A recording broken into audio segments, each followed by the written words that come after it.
Hey guys, I'm live from Bali. I'm in my little bungalow uh, here at D Muay Thai. They're still training outside. I think it's like something like 8 o'clock. So training just ended out there. But for you guys, if you're on Pacific Coast time, then I think it's like 4 or 5 a.m. 15 hours behind. Yeah. So I said earlier today I would answer 5 reasons you're not seeing results in your fitness program. And this was kind of inspired by talking to a client who has a vacation coming up soon and is stalling out a little bit. And this individual was like, okay, I'm going to get back on it. And I thought, how many times have I heard that? And what are the reasons people tend to fail? And it has nothing to do really with not knowing what to do. So, because most times people know how to work out, how to take care of themselves. So what are the 5 reasons that keep even people who know so much about exercise and health and fitness and wellness from getting the results they want? Now, before I get into this, I want to talk about something that's just kind of coming up, trends in fitness. So 11 years ago, almost 12 years ago, I became a personal trainer, and it was like a hot thing. It was like a super exciting thing to become a personal trainer. It was like everyone was doing it, right? Quickly, tons and tons of people got into it, and the fitness industry is incredibly hard. There was no social media, internet was okay at best. And fast forward 11, 12 years, now you have yoga, and you see everybody getting involved in yoga teacher trainings and things like that. So to me, it just kind of reflects and it reminds me of when fitness trainers were getting really into fitness and getting certified.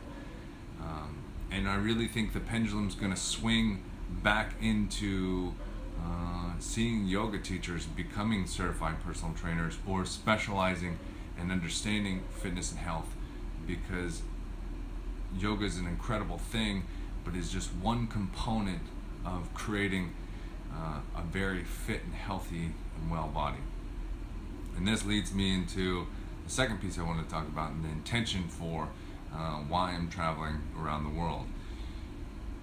I believe, number one, I believe in mastery, and mastery is something I think we should all pursue in our lives. It is having a craft or a passion that you continually work on for the rest of your life, for the pure joy of it, and for the pure joy of having that experience deepen as you go out through your entire life, whether it's a martial art or it's a yoga practice or playing basketball. It is for the pure love and joy and just continually working on technique, and the more you give to this and the enjoyment, the more you become a master of it. And becoming a master allows you to drop easier and faster into this flow state. And that's what it's really about. Working as a personal trainer for so long, now when I train somebody, I've done it so much and worked with so many people with so many different problems, I can easily and quickly drop into this incredible flow state, and it's pure bliss. So the point of traveling is to deepen my mastery of being a personal trainer. As a personal trainer, you have to know many things. You have to know how to coach people, motivate people, identify reasons they're not inspired. You have to figure out how to make people stronger, build endurance, make their heart stronger, rehab them, fix injuries, increase flexibility, just a billion things, right? So my intention is to not only fulfill my own passion of travel, but mobility, stability, and core strength is such an important part of a personal training program, and fitness. So what better way to learn yoga? And for me personally, I have a deep passion and deep desire to go to India and study that yoga. So it's taking that one component and really up-leveling it, right? In personal training too, you do a lot of help with rehab. You're not supposed to, but as a trainer, you probably know physical therapists aren't going to like this. You know probably way more than any physical therapist does, but you make a quarter of what they do. So studying Thai massage, as Thai massage to me really is the most advanced training in really stretching somebody out. And as the baby boomer generation continues to want to be athletes, it's important that they stay limber. And there's many other reasons why Thai massage is incredibly important. Also, being a life coach and diving deeper into that coaching, pushing through my own fears and traveling and learning from different spiritual teachers and people, really living their truth allows me to be able to coach people through their own fears, their own blocks, and so on and so forth. And so that's a little bit of the intention why it's traveling. So it's not just traveling to find myself. I don't need to find myself. It's really about continually improving my skills and abilities as a personal trainer, and to take personal training to another level that it's never been, and make connections all around the world. So maybe I can offer fitness and wellness retreats in different places, and so on and so forth. So the 5 reasons you're not seeing results in your goals for your fitness, right? So the first one is you're doing workouts versus training. So a workout versus training is, a workout just creates an experience, right? You go to a boot camp class, you get your ass kicked, you feel really good, and maybe you do that a couple times a week, right? Those are workouts. They create a wonderful experience. They make your body tired, it feels good. Training is a specific plan that progresses week to week over time with a certain goal in mind. Every workout is designed to get you to the next workout, which is designed to get you to the next workout. If you are just working out and you've just started working out, you're going to see results for a little bit, but eventually you're going to plateau. If there is not progress and there is not a specific plan, a training plan where each workout is leading to the next, right, then your results are going to suffer big time. So the first thing is, are you working out versus training? You want to focus on developing a training program, 4, 6, 12 weeks, and it needs to progress, right? And then that training program is designed based on whatever your goals are, okay? The second thing, you're not tracking your progress. So say you're doing workouts, you're not writing any of them down. You're not writing your weights down, you're not writing how long you do cardio, you're not writing how long, if you ran 5 miles 3 times a week, how long it took you, and you're not writing these things down and continually progressing them. The most important principle in exercise is progressive overload. Whether it's weights, cardio, yoga, it doesn't matter. If you want the body to change, it changes by applying stress to it. If you continually have the body do the same thing every single week, you're not creating a new stress on the body. Therefore, the body doesn't need to adapt. Right? So each week you need to tweak something, whether it's run a little bit longer, run a little bit faster, integrate intervals if it's cardio training, add a little more weight to resistance training, more sets, less rest periods, so on and so forth. There needs to be progressive overload. There needs to be progress each week. And the only way to know that is not based on how you feel, is you need to write it down. So I'm going to make another video of how to properly track your progress and make sure you get really good results. But that's a whole nother video. Number 3, you're not taking appropriate measurements, and you're also not understanding how to read them. So a lot of people focus on weight loss or getting leaner, right? And they take their weight. Well, first of all, taking your weight every day is a horrible idea. It's just going to create a negative feedback loop, and it's going to make you spiral out of control. I've seen it every time. I've never seen anyone benefit from taking their weight every single day. It is a horrible idea.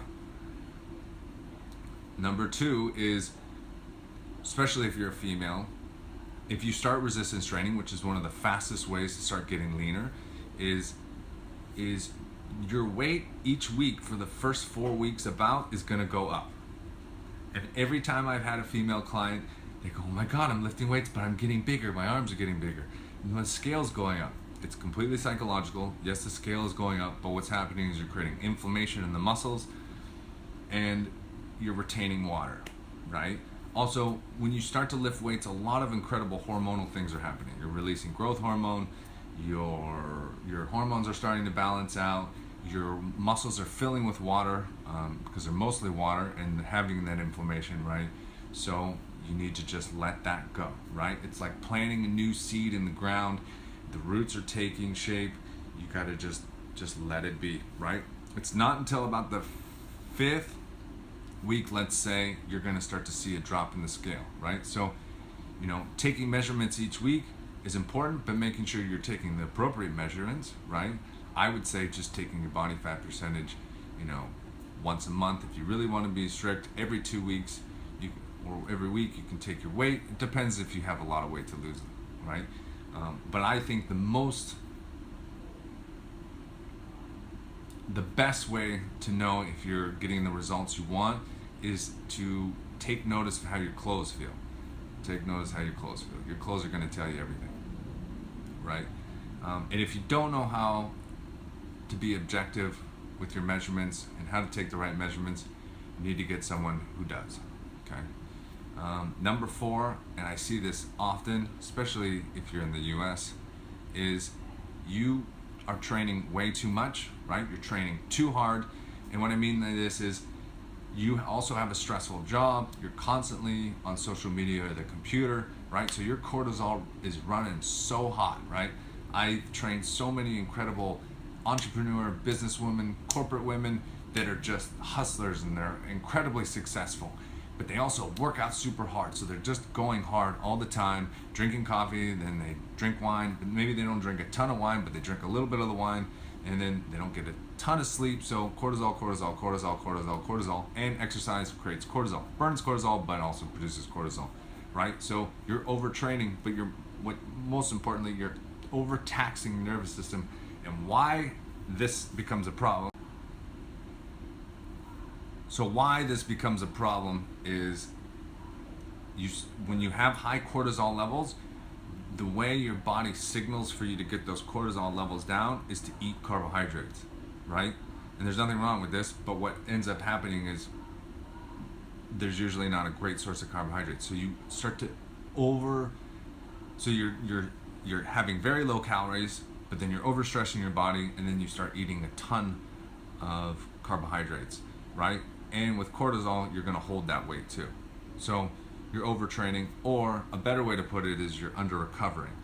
You're not focusing on balancing your training out with doing something like float tank, deprivation therapy, massages each week, cryotherapy, right? You're not focusing on your sleep and getting your downtime. You're not cycling your caffeine, making sure you're not constantly spiking your cortisol. You need to manage your cortisol, because when you have cortisol in your body and you have hormones signaling you to eat carbohydrates, you can have only so much willpower until those hormones will win.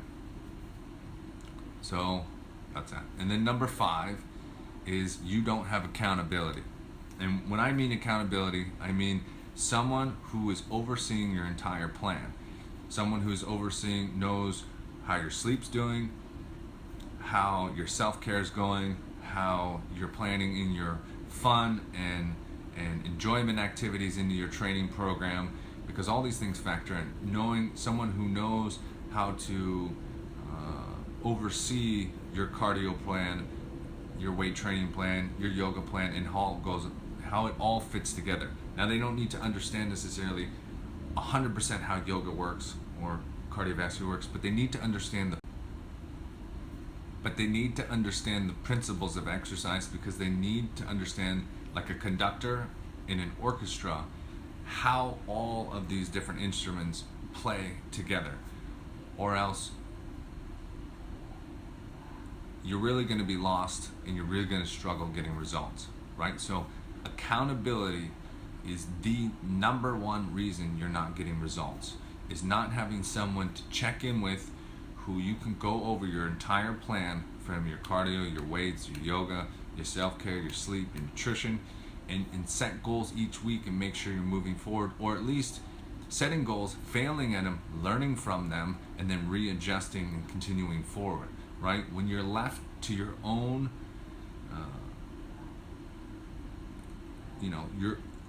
yourself trying to guide you through this program, when you have your whole life going on with stresses at work and family and relationships, it's incredibly difficult, right?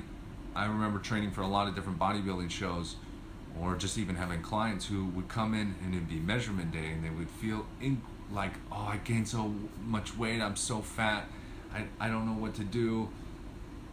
And then we would take their measurements and they'd be down 2% body fat. So it is very hard to be objective and really be able to really take a good perspective of your overall training program to the results you're getting, because your emotions and your feelings and your psychology is going to fuck with you the entire time. So having somebody accountable, having a personal trainer, a wellness coach, a life coach, some kind of coach or somebody that holds you accountable, that you can go over and reflect and review your week and continually set goals and move forward, is going to get you the results the fastest, right? They say wisdom is not just experience, it's experiences that have been reflected on, right? It's not just having an experience, it's having an experience and then sitting there and reflecting on it and learning from it and then embodying that wisdom. That is true wisdom, right? So those are my 5 reasons you're not seeing results. If you have any questions, feel free to reach out to me, message me. This is Brent, Soul Guru from Bali. Adios.